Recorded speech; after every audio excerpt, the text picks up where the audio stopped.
আগামীকাল নরেন্দ্রপুর রামকৃষ্ণ মিশন বিদ্যালয়ে ষষ্ঠ শ্রেণীর ভর্তি পরীক্ষা রয়েছে। পরীক্ষার আগের মুহূর্তে কিছু কথা বলবো। যে সমস্ত ছাত্ররা তোমরা নরেন্দ্রপুর রামকৃষ্ণ মিশনে আগামীকাল ষষ্ঠ শ্রেণীর ভর্তি পরীক্ষা বসবে, তোমাদেরকে এর আগেও বলেছি, আবারও পরীক্ষার আগের দিন রাতে একই কথাই বলবো যে পরীক্ষার প্রশ্ন সংখ্যা অনেক থাকবে, প্রশ্নের সংখ্যা, কিন্তু সময় থাকবে কম। সেই অনুযায়ী প্রথম থেকে হাতে স্পিড নিয়ে করবে। কোনো প্রশ্ন যদি বাদ যায় সেটা বাদ দিয়ে সেটাকে পাশে একটা মার্ক করে পরের প্রশ্নে চলে যাবে। ধরো কোনো প্রশ্ন বুঝতে পারছো না, বাদ যাচ্ছে প্রশ্নটা, পাশে একটা মার্ক করে দাও, পরেরটা চলে যাও। সেটার জন্য বসে বসে সময় নষ্ট করবে না, তাহলে কিন্তু পরীক্ষা সময়ের মধ্যে শেষ করতে পারবে না। যেটা পারবে সেটা আগে করে নাও, নাম্বারটা পকেটে তুলে নাও। এবার মাথার মতো থাকবে কয়েকটা প্রশ্ন আমার বাদ গেছে, পরীক্ষার শেষে ওই প্রশ্নগুলো অ্যাটেন্ড করার চেষ্টা করো, ভাবনা চিন্তা করো, যা মনে আসছে সেটাই লেখো। কোনো প্রশ্ন ছেড়ো না, ছেড়ার এমন কোনো হয় যেন না হয় যে এই প্রশ্নটা আমি বুঝতে পারিনি বলে ছেড়ে দিয়ে এসেছি, ভাবিনি প্রশ্নটা, এরকম যেন না হয়। একটু ভাবনা চিন্তা করো, যা মাথার মধ্যে আসে সেটাই লিখে দিয়ে আসো, কোনো প্রশ্ন ছেড়ো না। বারবার বলছি, কোনো প্রশ্ন ছেড়ো না। কিন্তু এমন হতে পারে যে স্যার এই প্রশ্নটা তো মানেই বুঝতে পারছি না, তা আপনি বলছেন কোনো প্রশ্ন ছেড়ো না, তা আমি কী লিখে আসবো? যে স্যারেরা যারা ওখানে ডিউটি দেবেন পরীক্ষার সময়, যারা থাকবেন তোমার হলের মধ্যে, তাদেরকে জিজ্ঞাসা করবে যে স্যার আমি এই প্রশ্নটা ঠিক বুঝতে পারছি না, একটু প্রশ্নটা বুঝিয়ে দেবেন। কোনো প্রশ্ন যদি না বুঝতে পারো তখনই একমাত্র জিজ্ঞাসা করো স্যারেদের। স্যারেরা যদি তোমাকে বুঝিয়ে দেয়, যদি হেল্প করে যে এই প্রশ্নটার মানে এটা, যদি মানেটাই বলে দেয়, প্রশ্নের মানে তো বলা যেতেই পারে, আনসার তো নয়, প্রশ্নের মানে মিনিংটা বাচ্চা নাও বুঝতে পারে, যদি শিক্ষকরা বলে দেন তোমাকে, তাহলে তুমি সেটার উপর নির্ভর করে ভাবনা চিন্তা করে লিখে দিয়ে এসেছি।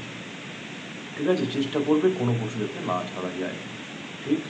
আর অঙ্কের মধ্যে জ্যামিতি আসতে পারে, আসবে, বীজগণিত, জ্যামিতি, এগুলো ঠিকঠাক করো, কোনো প্রশ্ন যেন বাদ না যায়।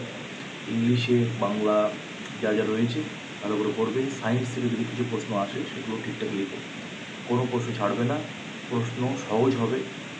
নিজের প্রতি ভরসা রাখো, নিজের প্রতি জেদ রাখো যে আমি পারবই, ঠিক। একদম জেদ নিয়ে, ভরসা নিয়ে, জয় রামকৃষ্ণ, জয় মা সারদা, জয় স্বামী বিবেকানন্দ, ঠাকুরমা স্বামীজির নাম করে, বাবা মাকে প্রণাম করে, ভালো করে মনের জোর নিয়ে পরীক্ষা দেবে, দেখবে পরীক্ষা ভালো হবে। প্রশ্ন খুবই সহজ হবে, চিন্তার কোনো কারণ নেই।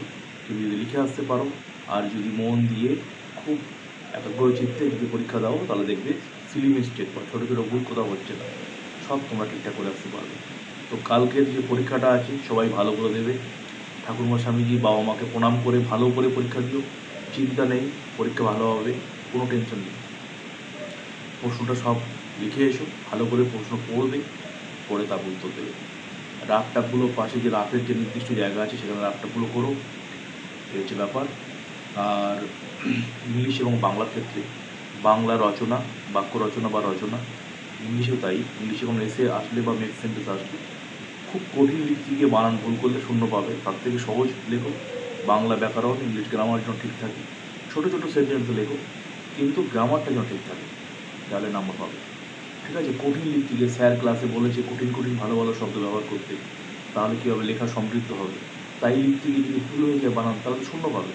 তাহলে চেষ্টা করো ছোটো ছোটো ছোটো ছোটো বাক্য হোক, কিন্তু তার অর্থটা যেন সুন্দর হয় এবং বাক্যের গঠন যেন ঠিক হয়।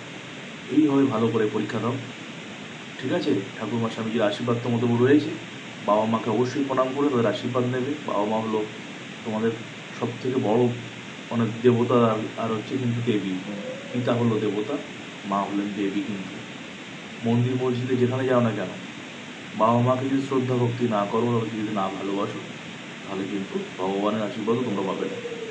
এই বাবা মা তোমার চারপাশে যারা রয়েছে জীবন্ত ভগবান, তাদেরকে ভালোবাসো, তাদের আশীর্বাদ নাও, নিয়ে মন প্রাণ দিয়ে, জেদ দিয়ে পারবই আমি, ঠিক আছে। সবাই স্বামীজির শিষ্য, এই মনের মধ্যেই যেতে লাগবে।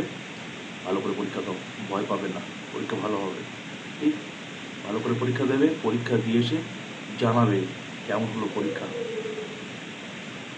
ভালো করে পরীক্ষা দিও। আর ঠান্ডা পড়েছে প্রচণ্ড পরিমাণে, বৃষ্টি হয়েছে, গরম জামা কাপড় পরে ভালো করে পরীক্ষা দেবে। ভালো থেকো সবাই, টাটা।